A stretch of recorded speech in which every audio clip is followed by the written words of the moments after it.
So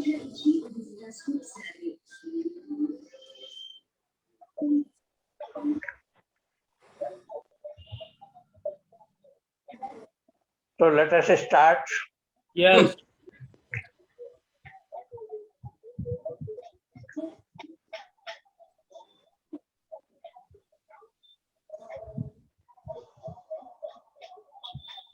Assume any cross-legged posture in which you can sit comfortably for next at least half an hour.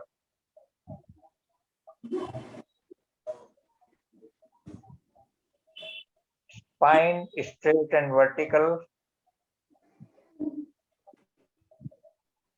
Head in alignment with your spine.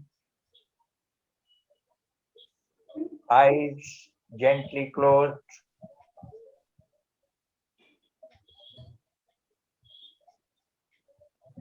Both palms on your knees in chin or Gyan Mudra.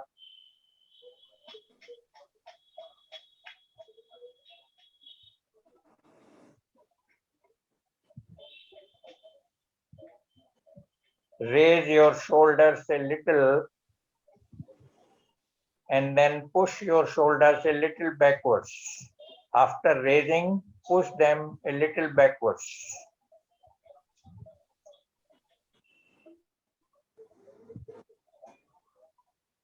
Now stop all body movements.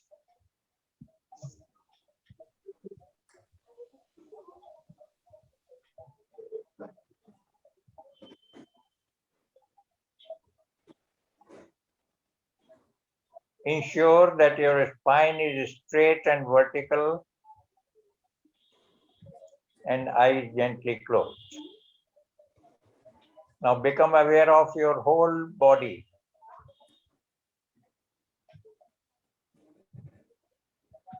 Mentally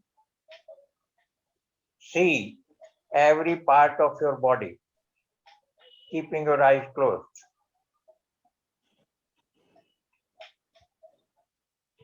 In other words, have a quick survey of all body parts.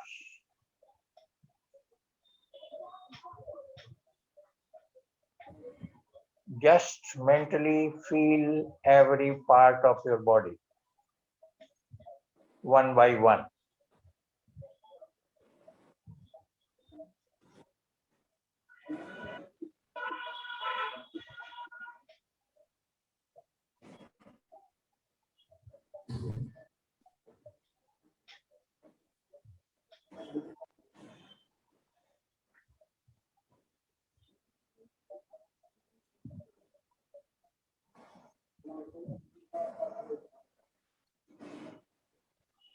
Now shift your awareness from your body parts to your normal, spontaneous breathing process.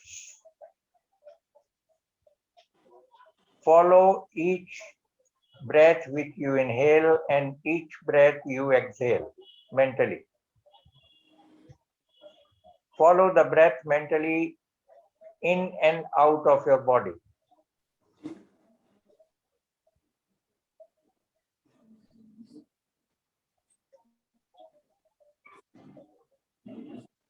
Mentally witness the flow of breath. You will find when you inhale, the air enters through your nostrils and it travels up to your eyebrow center, to the nose, and then it travels down through your throat, chest, and it reaches up to your abdominal area, and your abdominal muscles get inflated a little. All this is happening. You have just to witness. When you exhale, your abdominal muscles get deflated, and the exhaled air travels up through your chest, throat, eyebrow center, and finally it leaves your body through your nostrils. So follow this breathing pattern mentally for next 10 rounds of your breathing process. Just keep on witnessing the breath. You inhale and you exhale. Don't let the mind move anywhere else except the breath for the time being.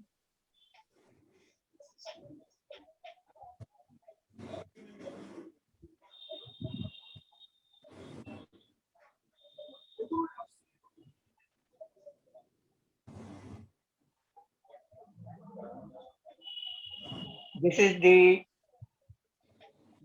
best, you can say, yogic practice. The beauty of this practice is that you can do it any time of the day or night, evening, morning, whatever. Whenever you get time, whenever you have nothing else to do, you can engage your mind in witnessing your breath. And as you keep on witnessing your breath, you will find your breath becomes slower, deeper, longer. This happens, this change takes place of its own without any effort from your side. It is a result of witnessing your breath mentally, nothing else. You are not doing anything else. You are just witnessing the breath. And the slower, deeper, longer is the breath, the more profound breathing becomes.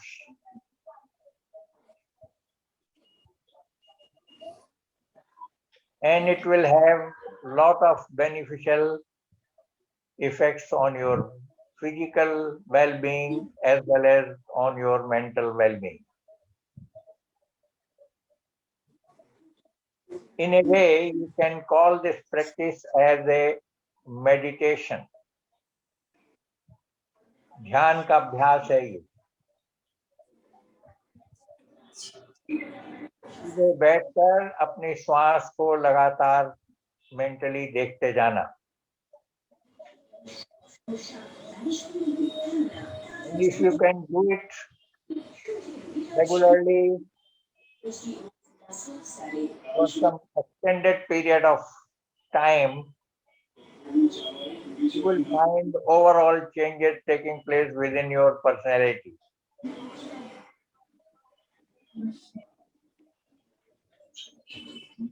So such simple practices where you don't have to learn anything, you have just to practice, nothing else. And this can do wonders to your person.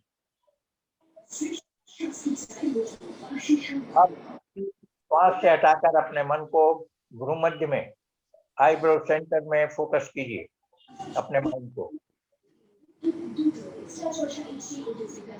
जहाँ बिंदी लगाते हैं, टीका लगाते हैं, वहां अपने मन को फोकस कीजिए.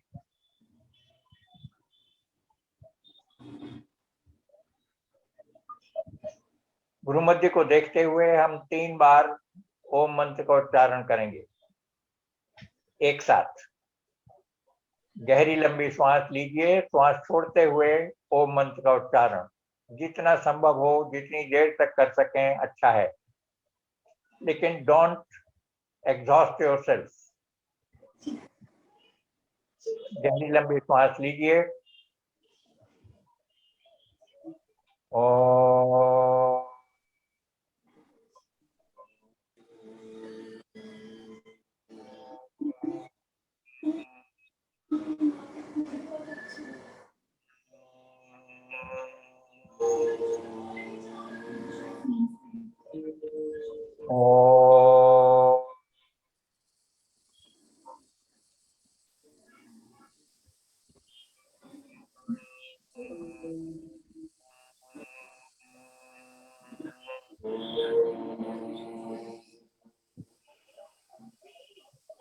ओम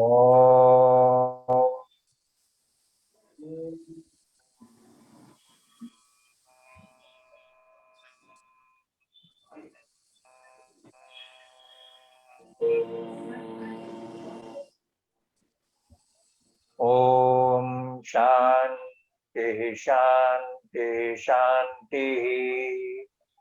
रिपीट इट, इसे दोहराइए।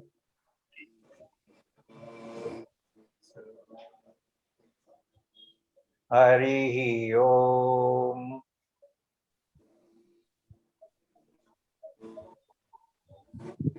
बंद आंखों पर दोनों हथेलियों को हल्के से रखिए।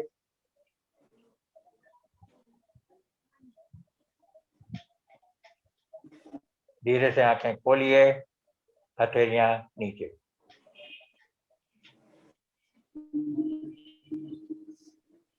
तो पहली चीज, आप लोगों ने आसन प्राणायाम मुद्रा बंद पुस्तक मंगा ली है?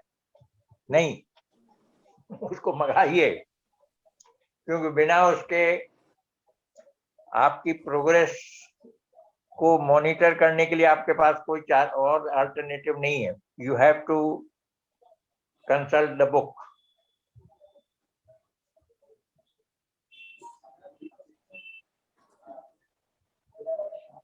उसमें यू विल फाइंड, मैं थोड़ा सा आज आसन के बारे में बेसिक थोड़ी सी जानकारी दे देता हूँ।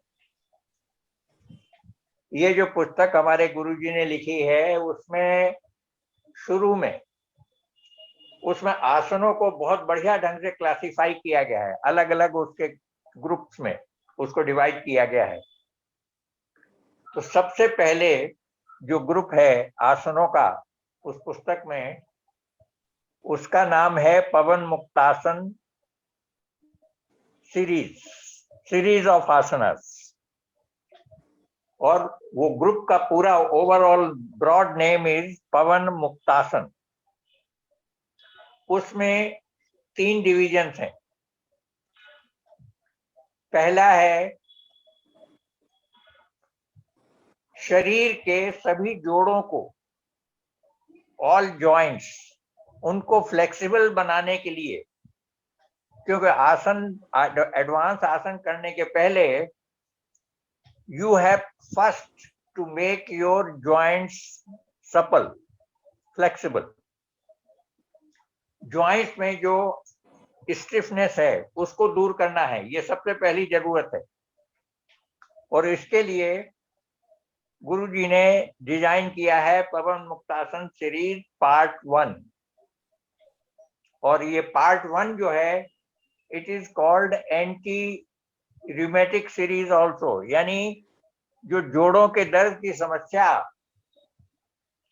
होती है लोगों को, वो नहीं होगी अगर आप इन आसनों को रेगुलरली करते जाएंगे। और ये बहुत सरल है, इनको करना बहुत बिल्कुल सरल है। ये आरंभिक लोगों के लिए, जिन्होंने कभी योगा नहीं किया है, आसन नहीं किया है, उनके लिए ये आसन बनाए डिजाइन किए गए।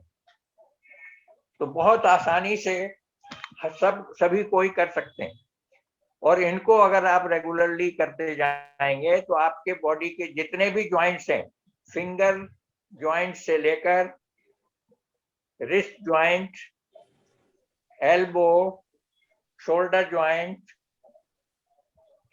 then toes of the feet, then sole, ankle,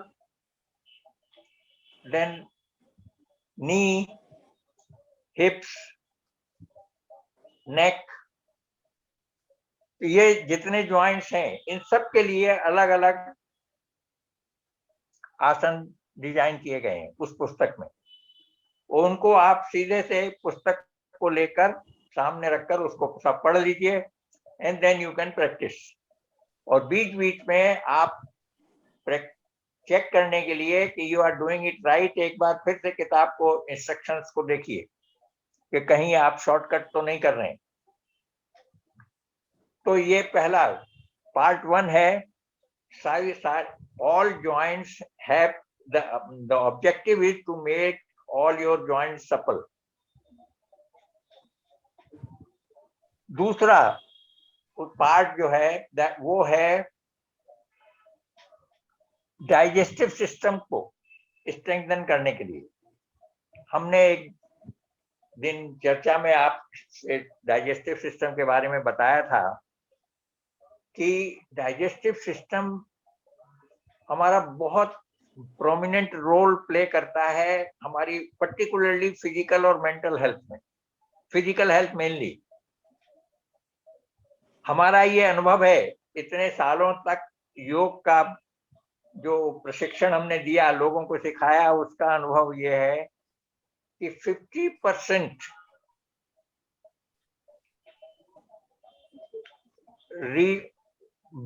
diseases they are product of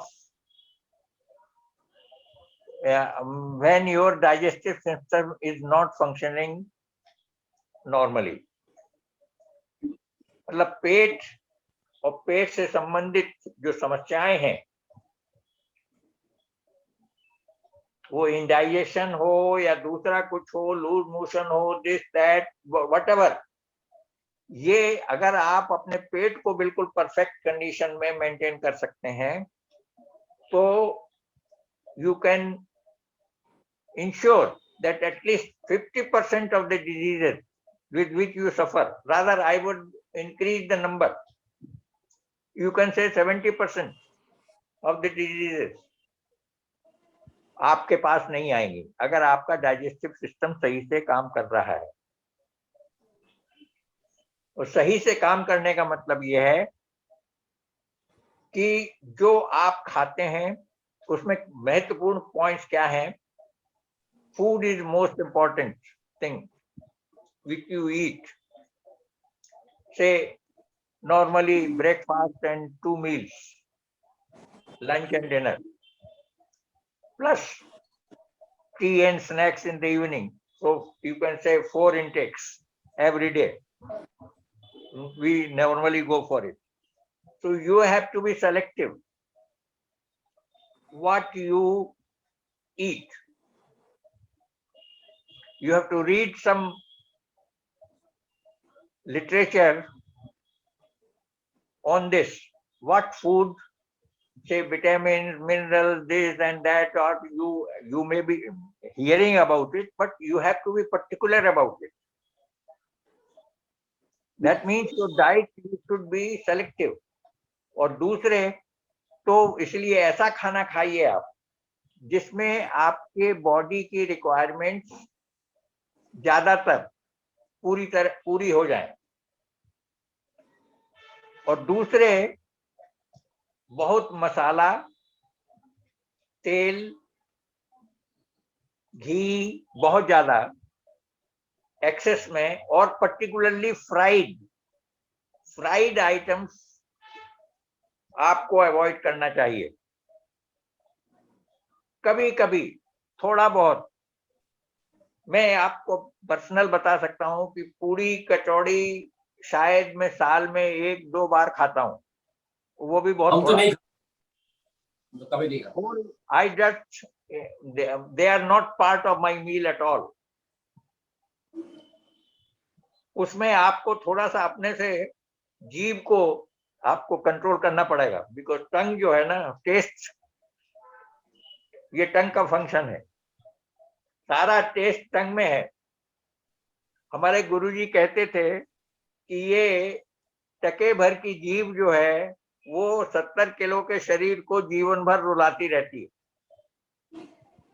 because आप जो तरह तरह के पकवान खाते हैं वो सिर्फ टेस्ट के लिए है, जीभ तक स्वाद है। जहां आपने खाने को निगला, what you have taken inside, then it makes no difference as far as taste is concerned. Taste is only on the tongue।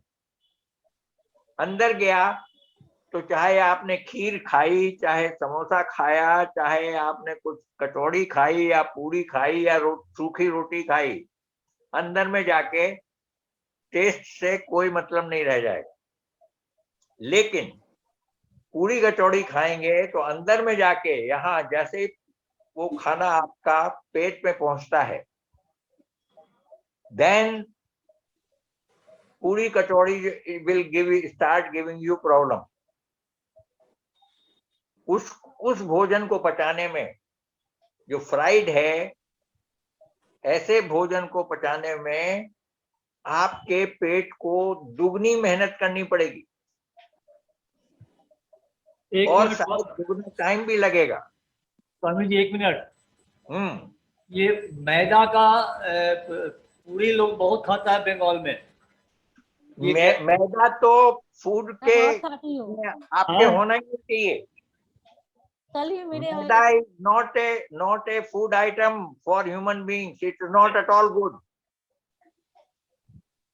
फिर आटे का मैदा को अवॉइड कीजिए। आलू का जो पराठा है वो तो मैदा का ही, मतलब बहुत टेस्टी होता है ना। नहीं मैदा का नहीं। मैदा का क्यों बनाएंगे? आलू का पराठा तो मतलब आलू का पराठा मैदा में बनाना, ये तो हमने टेस्ट के लिए उसको बना दिया। Maida is not at all item which has to be consumed by us. उसको जितना कम खाएंगे उतना अच्छा है। बंगाल में स्वामी जी मैदा और बड़ा आलू का बहुत खपत है। खपत है तो प्रॉब्लम लोगों को होती है ना। यू है, अगर आप देखिए, हम कोई नई बात नहीं कह रहे हैं, नेचर के सपोर्ट के लिए कह रहे हैं। योर डाइजेस्ट, आप एक काम करिए, जिस दिन पार्टी का खाना खा के आप आते हैं घर में, एक तो लेट होता है पहली चीज, दूसरे वो पार्टी में पूरी कचौड़ी वगैरह वगैरह वगैरह जो खा के आप आएंगे, उस रात को आप मॉनिटर कीजिए आपको नींद कैसी आ रही है। अनलेस आपने पैक लगा लिए हो ऊपर से, जिससे आपको उसकी चिंता खाने की नहीं रहे। लेकिन अगर नॉर्मली अगर if you try to sleep, your sleep will be disturb, because वो खाना जो आपने खाया है वो उसका जो डाइजेस्टिव प्रोसेस है, it is going to take double time. Normal food जो आप खाते हैं, सादा रोटी सब्जी दाल, उसकी बेसिक डाइजेस्टिव प्रोसेस जो स्टमक में कंप्लीट होती है, उसको पूरा करने में it takes about 3 to 3.5 hours। उसमें अगर आप फ्रूट्स और ग्रीन वेजिटेबल्स का क्वांटिटी बढ़ा देंगे नॉर्मल जो सादा फूड में, तो वो टाइम जो है आपका 3-3.5 के बजाय 2-2.5 घंटे भी लग सकता है। मतलब टाइम कैन बी रिड्यूस। अगर आप फल खाएंगे खूब और हरी सब्जियां खूब खाएंगे तो खाना बहुत जल्दी पच जाएगा। ऑन द अदर साइड, पूरी कचौड़ी पार्टी का खाना खा के आप आएंगे, उसको बेसिक डाइजेस्टिव प्रोसेस स्टमक में पूरा करने के लिए it will take 6 hours, 5 to 6 hours instead of 3 hours।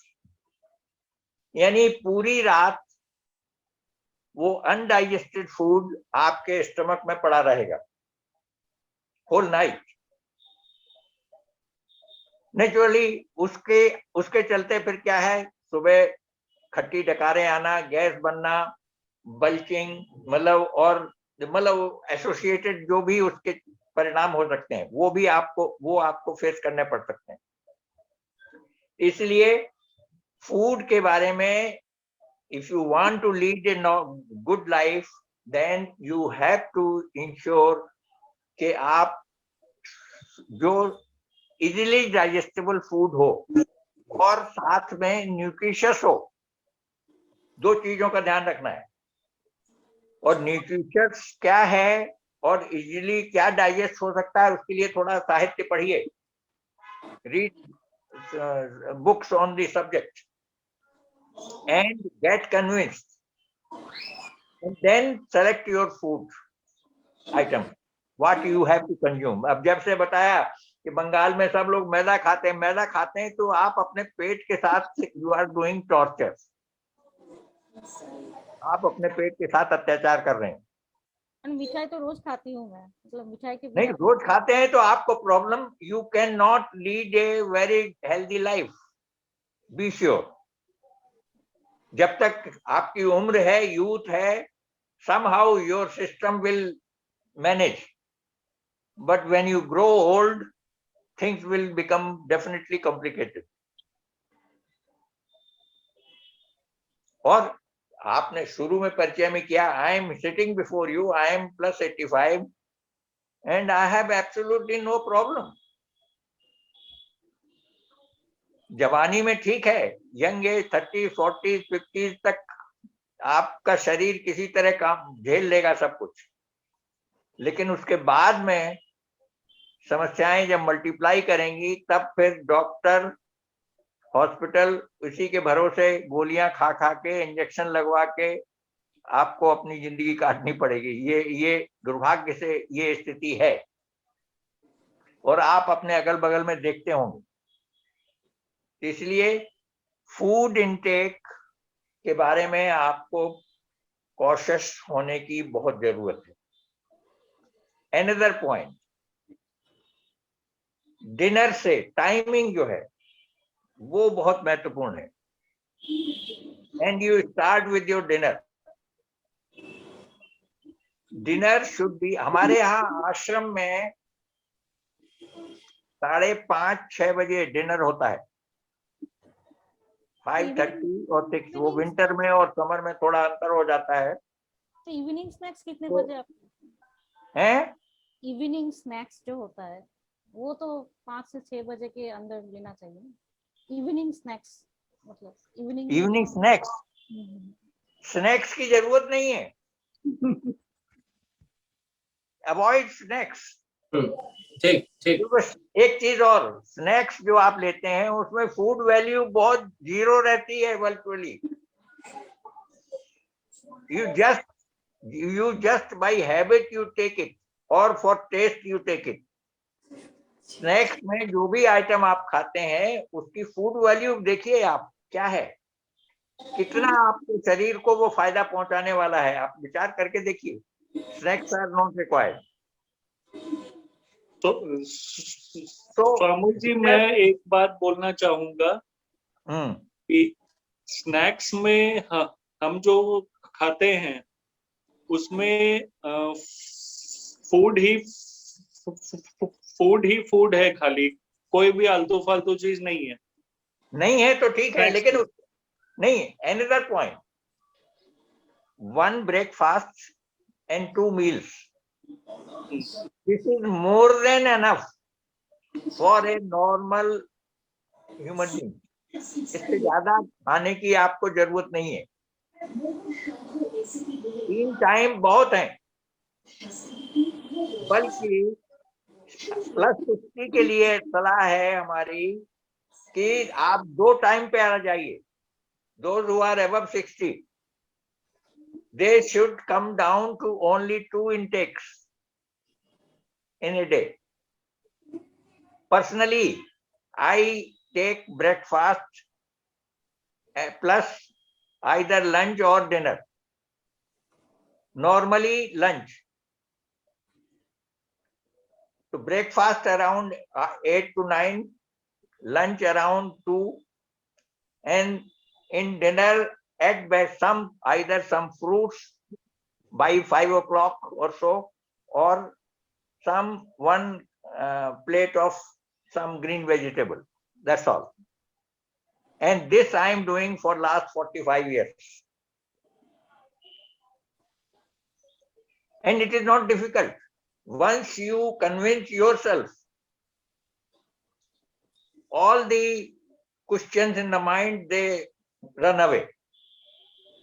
You may be having many questions. How is it possible? It is not. Lekin you have to try. If you eat less, you will be healthier. Young age mein, when you have to lot of physical work activities are there predominantly, that time at least 3 intakes is okay.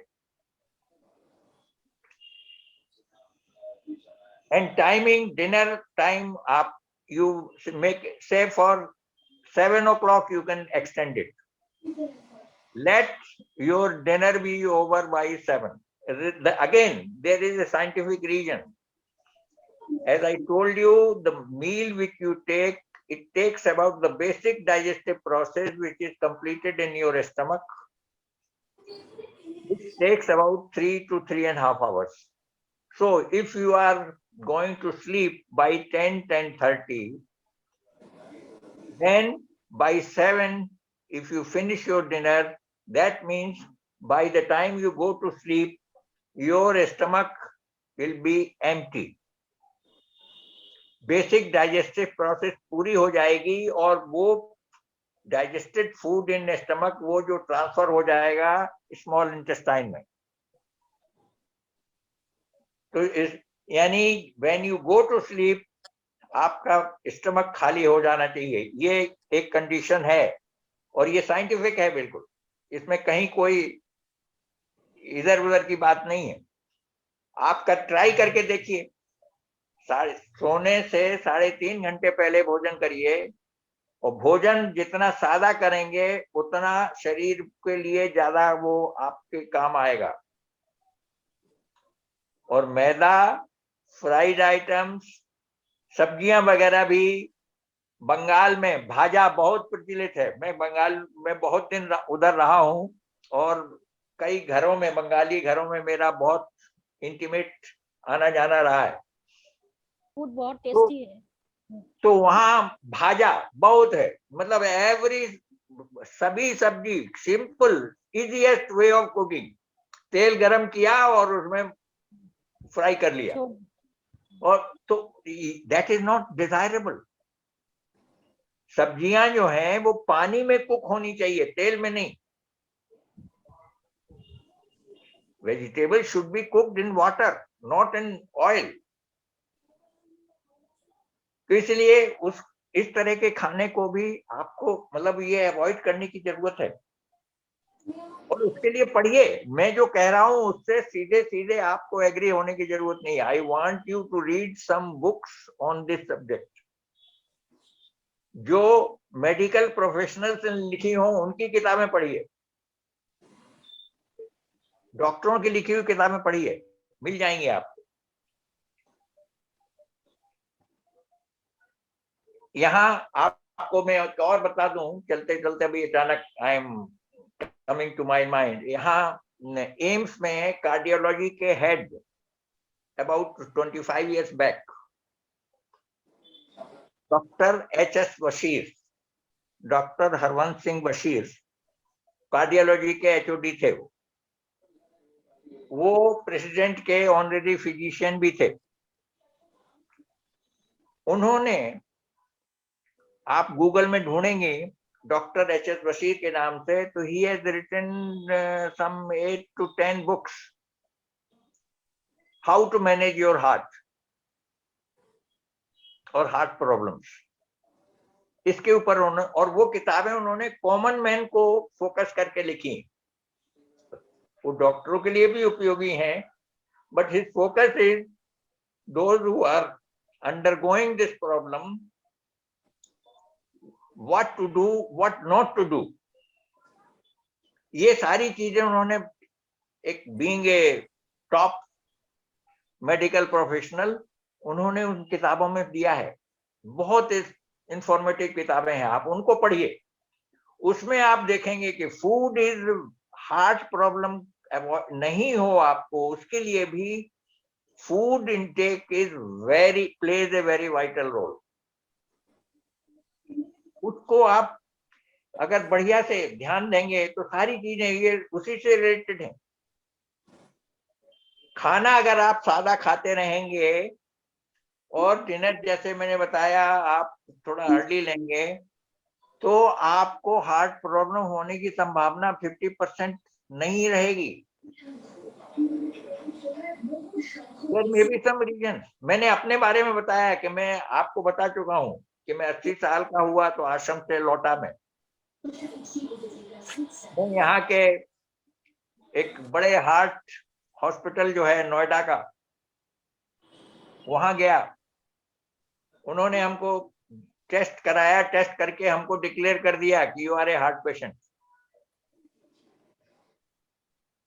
मैंने कहा ठीक है, आप जो कुछ लिखना है लिखिए, मैं आपकी कोई न तो दवाई लूंगा न कोई और आगे करूंगा।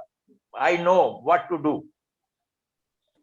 और ये आज से 5 साल पहले हुआ था। मैंने कोई दवाई नहीं ली, दोबारा मैं हॉस्पिटल की तरफ गया नहीं हूं। मैंने सोचा अब जाऊंगा नहीं, क्योंकि डॉक्टर्स को उन्हें हॉस्पिटल चलाना है, उन्हें पेशेंट चाहिए। जो पेशेंट नहीं है उसको भी पेशेंट बनाते हैं वो।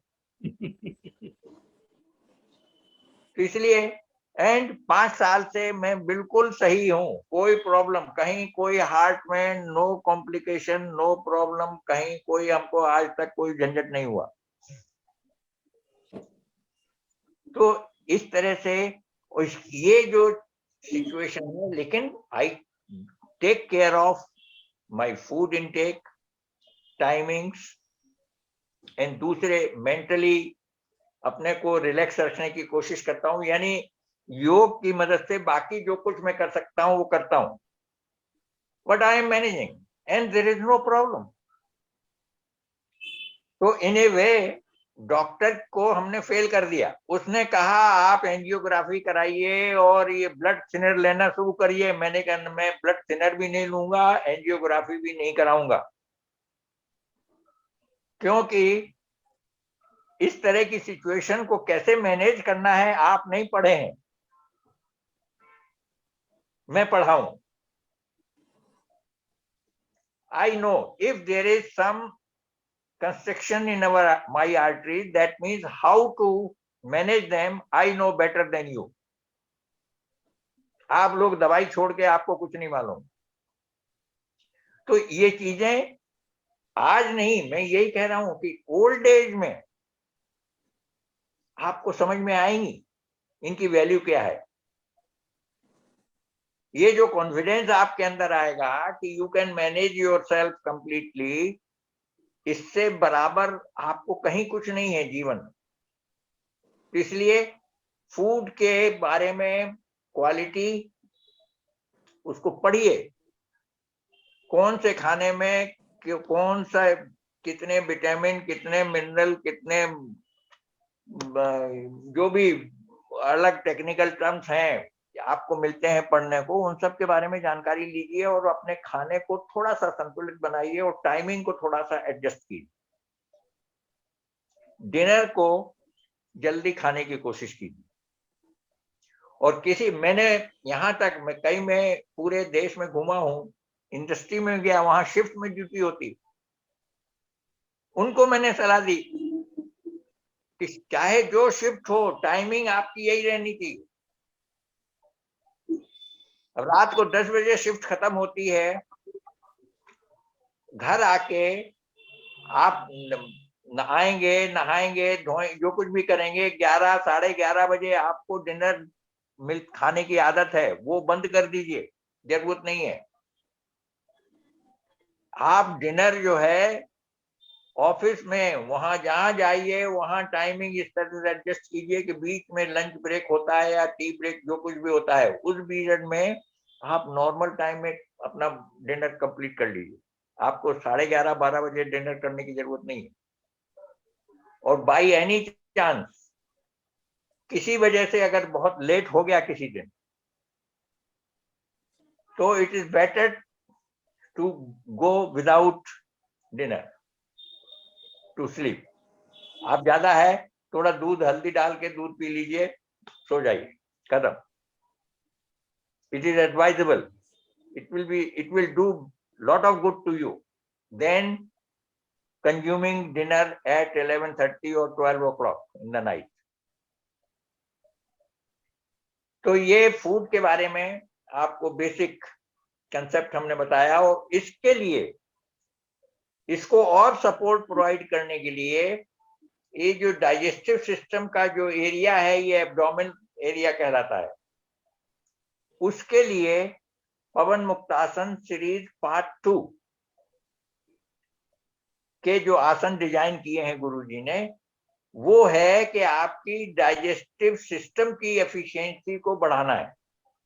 उनका पर्पस ये है, so that whatever you consume, you easily that it gets easily digested. ये इंश्योर करने के लिए वो आसन जो डिजाइन किए हैं, they are really very very good. आप उन आसनों को करेंगे तो आपका डाइजेस्टिव सिस्टम की एफिशिएंसी बढ़ जाएगी. यानी भोजन आपने जो खाया वो तो आपने सेलेक्ट किया ही है, लेकिन जो खाया वो जल्दी पच जाएगा. और जल्दी पचने का मतलब है फूड वो आपके शरीर को पूरी ताकत देगा. वो खाना जो जल्दी पचेगा, जो देर से पचेगा, वो आपके शरीर को कॉम्प्लिकेशंस फेस करना पड़ेगा. The food which you will get easily, come time में डाइजेस्ट हो जाएगा, वो आपके शरीर को पूरा ताकत देगा. तो इसलिए पवन मुक्तासन पार्ट 2, उसमें फिर तीसरा एक है पार्ट, वो शक्तिबंध सीरीज कहलाता है, to increase energy level of your body. तो इस तरह से ये पवन मुक्तासन सीरीज है. फिर कुछ 3 खड़े होकर कुछ आसन किए जाते हैं, उसमें ताड़ासन, त्रियक ताड़ासन, कटी चक्रासन. ये बहुत 3 महत्वपूर्ण आसन है. इनको खड़े होकर कर सकते हैं, तो उसको करिए. और फिर आगे के और बहुत से उसमें दिए गए हैं. तो उसमें सब ग्रुप, पीछे मुड़ने वाले आसन, आगे मुड़ने वाले आसन, शरीर को ट्विस्ट करने वाले आसन, तो अलग अलग ग्रुप में सबका है. रिलैक्सेशन के लिए आसन कौन कौन से हो सकते हैं. whenever you feel tired physically और mentally, उस समय कौन से आसन करना चाहिए, वो सब भी उसमें दिए गए. तो इस तरह से आसनों को करना जरूरी है. और उसके लिए आप वो किताब अवश्य मंगवा लीजिए. ऑनलाइन अवेलेबल है, मुकेश जी ने मंगवाई है, और भी शायद रुचिरा ने भी मंगवाई है, जैसा मुझे पता चला. बाकी लोग भी मंगवा लें. दुधानी आप भी मंगवा लो, तुम्हारे काम का है. तो किताब तो मंगवा ही लीजिए. सर ठीक है. हेलो जी. तो ये आसनों के बारे में थोड़ा सा मैंने कहा कि कुछ इनपुट आपको देना जरूरी है, कि आप किताब लीजिए, उसके बाद में आप उसको पढ़िए और एक एक चैप्टर लेके आगे बढ़िए.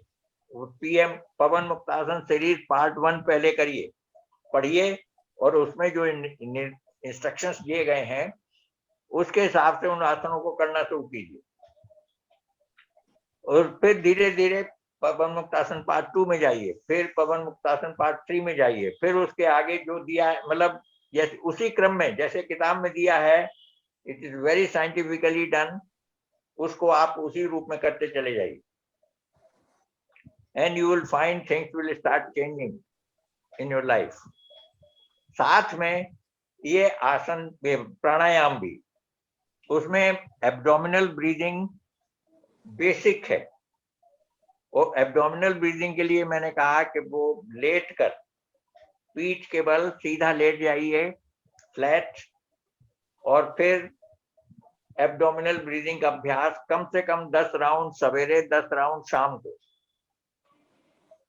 आप लोग करिए. और सवेरे अभ्यास करने के बाद में एब्डोमिनल ब्रीदिंग का जब कर लें, तब नाड़ी शोधन प्राणायाम आसन कर लें. एब्डोमिनल ब्रीदिंग का प्रैक्टिस 10 राउंड कर लें, उसके बाद नाड़ी शोधन प्राणायाम का अभ्यास कीजिए जो आपने सीखा है. इसमें हमने आपको 3-4 पोस्ट भी इसमें भेजे थे. इस ग्रुप में मैंने कहा भी था कि इसको पढ़िए आप लोग, दे आर क्वाइट यूजफुल.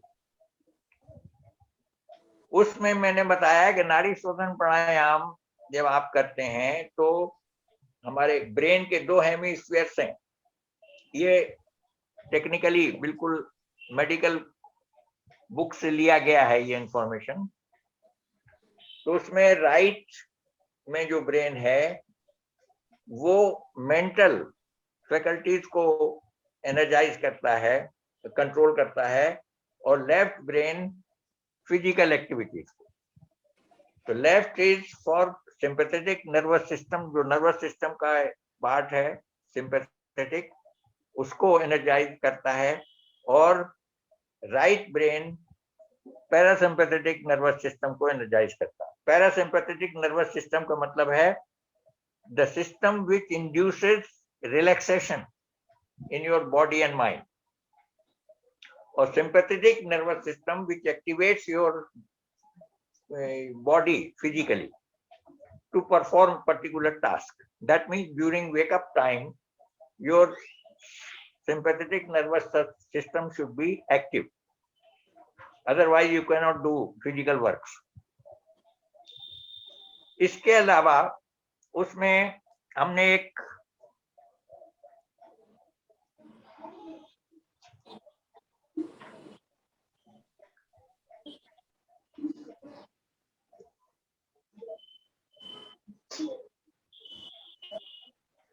हमने श्वास के बारे में, श्वास लेने को जो बाईं तरफ से लेते हैं उसको एड़ा बोलते हैं, और दाईं तरफ से लेते हैं उसको पिंगला बोलते हैं।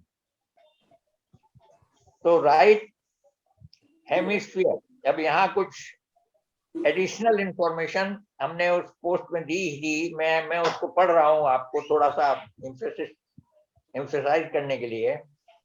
The right hemisphere has been found to assume responsibility for dash spatial, artistic, holistic, intuitive and psychic side of our perception, which are Ida Nadi functions. That means जो श्वास हम बाएं नाक के छेद से लेते हैं, एड़ा नाड़ी इसको बोलते हैं, वो एनर्जाइज करता है राइट हेमिस्फीयर को। और राइट हेमिस्फीयर जो है हमारे पर्सनैलिटी के जो फाइनर एस्पेक्ट्स हैं, special, artistic, holistic, intuitive and psychic, in perceptions को प्रमोट करता है, इसको एनर्जाइज करता है। On the other hand, the left hemisphere has been found to be responsible for logical, rational, and analytical faculties, sequential and linear modes of thought, all Pingala Nadi functions. The left side of the brain has centers for verbal communication, hearing, reading, talking, writing, that means formal education. हम जो कुछ भी हमारा पढ़ाई लिखाई जो होती है हमारी जीवन भर, वो सब left hemisphere of the brain उसके फंक्शन के उसके अंतर्गत आते हैं। तो ऑल दुनियादारी के जितने काम हैं वो लेफ्ट का फंक्शन है, और जो दुनियादारी से सूक्ष्म है, सटल हैं, वो सारे functions right hemisphere of the brain. और दोनों को हमको साइमल्टेनियसली एनर्जाइज करने की कोशिश करनी है। If we can do it, ensure that your life will be full, complete in all respects, it is expected.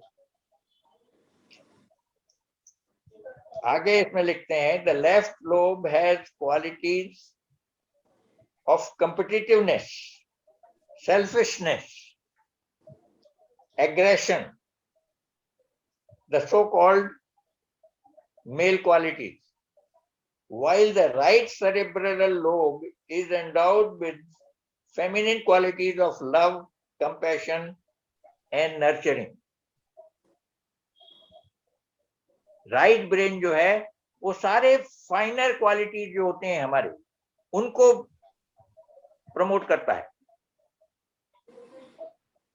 इसलिए हमें दोनों को ध्यान देना, बैलेंसिंग। अब इसके आगे लिख रहे हैं जो हमने कहा कि आपको मेन पर्पस नाड़ी शोधन प्राणायाम का है टू इक्वेट एड़ा एंड पिंगला, दोनों जब इक्वल फ्लो से चलना शुरू कर देते हैं, दैट उस स्थिति में हमारा right hemisphere plus left hemisphere both get energized at the same time.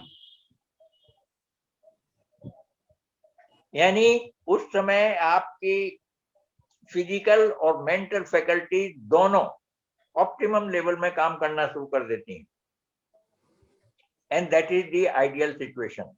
और उसके बारे में balancing Ida and Pingala nadis we create the personality of Ardhanarishvara. आप लोगों ने ये शब्द सुना होगा, अर्धनारीश्वर. और ये अर्धनारीश्वर में हमने डिपिक्ट किसको किया है? शिव जी को. और उसमें चित्रकार और जो आर्टिस्ट है उसने क्या किया है, अर्धनारीश्वर का रूप जब बनाते हैं वो, तो उसमें आधा मेल बॉडी आधा फीमेल बॉडी डिपिक्ट करते हैं. जो आपने देखे होंगे ऐसे चित्र. शिव जी में आधा शरीर शिव जी का है, आधा पार्वती जी का है. लेकिन वो तो चित्रकार की कल्पना है. लेकिन मेन चीज जो है वो ये है कि जब राइट और left hemisphere of the brain दोनों इक्वली एनर्जाइज होंगे साइमल्टेनियसली, तब अर्धनारीश्वर की स्थिति निर्मित होती है. दैट मीन्स उस समय हमारे अंदर फीमेल क्वालिटीज भी, सॉफ्टर क्वालिटीज भी जागृत हो जाती हैं. हम उस समय केवल मेल नहीं रहते हैं, partly we adopt the qualities of female also. और वो बहुत महत्वपूर्ण है. गुरुजी हमारे कहते थे कि every male should strive to adopt feminine qualities while every female should try to adopt some male qualities, masculine qualities. और ऐसा करने से आपकी पर्सनैलिटी ज्यादा बैलेंस्ड स्थिति में आ जाएगी. और ये काम नाड़ी शोधन प्राणायाम से बहुत आसानी से हो सकता है. इसके आगे उसमें एक और जानकारी दी गई है कि जो हम श्वास रोकते हैं, हमने आपको वो भी कराया है प्रैक्टिस में.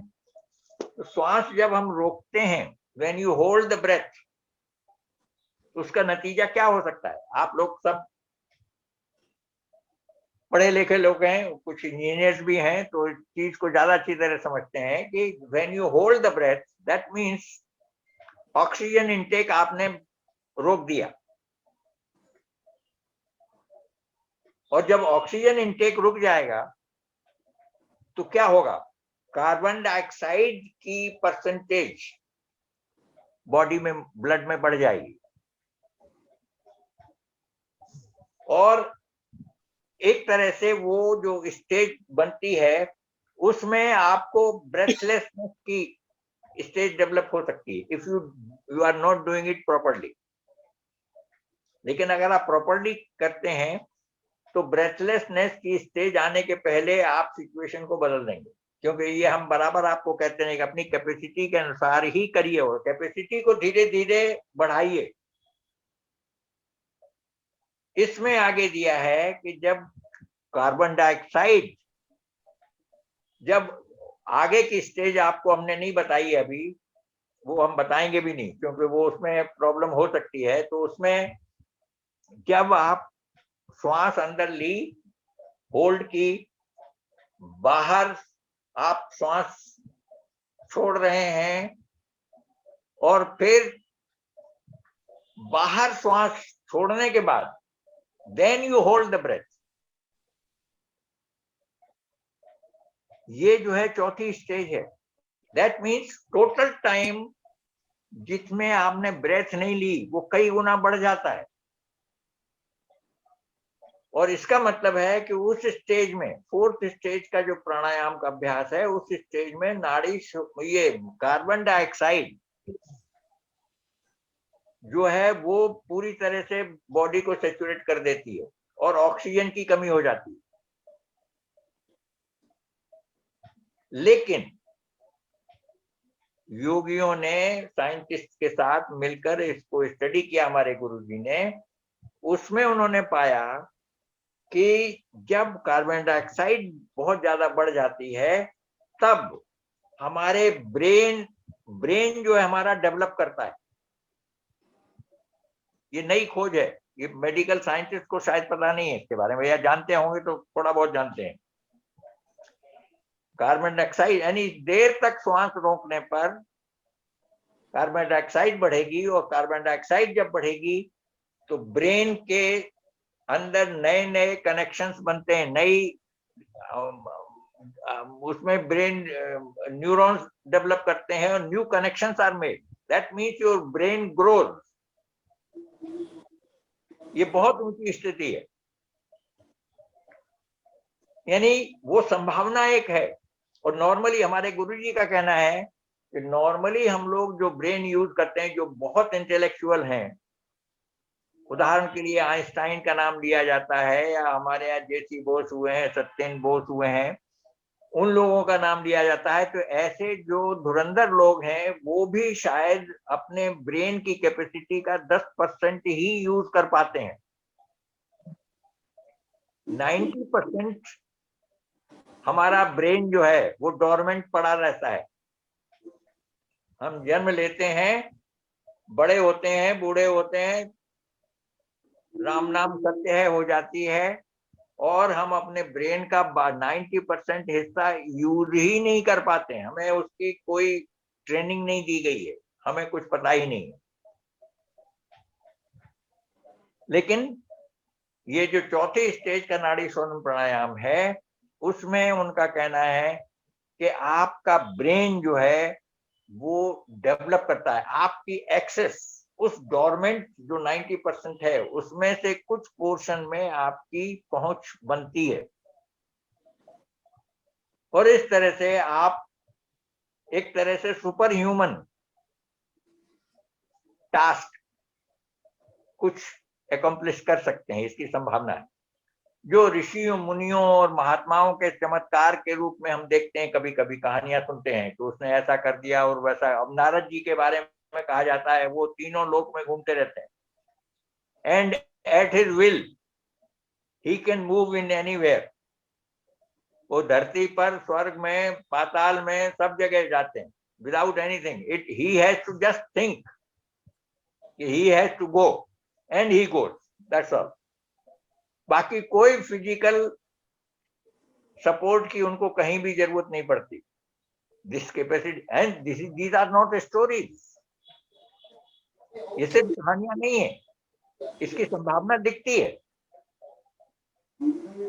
इसलिए नाड़ी शोधन प्राणायाम का अभ्यास में थोड़ा सा कंसेप्ट ये भी, मतलब आप इस विषय को कहां तक ले जा सकते हैं इसकी संभावना, करना नहीं है, हम सिखा नहीं रहे हैं, क्योंकि वो जब तक सचमुच में आपका ध्येय बिल्कुल क्लियर नहीं है, कोई कंफ्यूजन नहीं है माइंड में, और कोई आपको दूसरा सिर्फ कंपटीशन के लिए या किसी को दिखाने के लिए, कि देखो हम आधा घंटा 10 मिनट श्वास रोक लेते हैं, आपको अपने कोई इंपॉर्टेंस बढ़ाई, वो सब नहीं करना है। You have not to compete with anybody. किसी को आपको हराने की कोशिश नहीं करनी है, किसी से आपको जीतने की कोशिश नहीं करनी है। ये सारी चीजें जब क्लियर हैं, तब इसके आगे के अभ्यास जो हैं वो उसमें जाया जा सकता है। फिलहाल जो आपको सिखाया है उतना दोहराते रहिए। उसके बारे में अगर प्रैक्टिस जो सीख कर रहे हैं उसमें कुछ प्रॉब्लम है तो लेट अस फ्यू मिनट्स हम उस पर चर्चा कर लेते हैं। कोई सवाल है? हाँ बोलो बोलो। सर मैं पूछना चाहूंगा कि जब एब्डोमिनल ब्रीदिंग कर रहे होते हैं तो वो उस टाइम पे भी क्या हम लोग को जितना टाइम तक सांस अंदर लिए वो नहीं, उसमें कुछ नहीं। एब्डोमिनल ब्रीदिंग इज, देखिए हर प्रैक्टिस का एक अलग ऑब्जेक्टिव है। एब्डोमिनल ब्रीदिंग का मेन पर्पस है लंग की कैपेसिटी को बढ़ाना physically. Physically, it is a purely physical practice. इसीलिए उसको नाड़ी शोधन प्राणायाम से बिल्कुल मत जोड़िए। It is just to improve, I mean, make your lungs more flexible so that the capacity of holding more air develops. जितने लंग वॉल्स आपकी फ्लेक्सिबल होंगी उतने ज्यादा श्वास आप पेट में भर सकते हैं, फेफड़ों में भर सकते हैं। और कैपेसिटी कम होगी तो श्वास थोड़े से में थोड़ा सा आप श्वास लेंगे, जैसे दमा के रेक्विएम होता है। दमा के रेक्विएम कभी आपने होगा ही कोई ना कोई अगल बगल में दोस्तों में, उसकी श्वास का ख्याल कीजिए, कभी मॉनिटर कीजिए। उसकी श्वास बहुत शैलो होती है, वो मुश्किल से 2, 4, 10 सेकंड श्वास ले पाता है और उतने में ही बाहर, उससे ज्यादा नहीं। 5-10 सेकंड बहुत है उसके लिए। तो श्वास जो है उसकी यहीं तक पहुंचती है और यहीं से बाहर। It is very shallow. लेकिन एब्डोमिनल ब्रीदिंग में कोशिश है कि आपके लंग्स के लोअर पोर्शन को भी पूरी तरह इन्फ्लेट किया जाए। उसमें अटेम्प्ट, एब्डोमिनल ब्रीदिंग का पर्पस है to inflate your lungs completely to the extent possible, but gradually.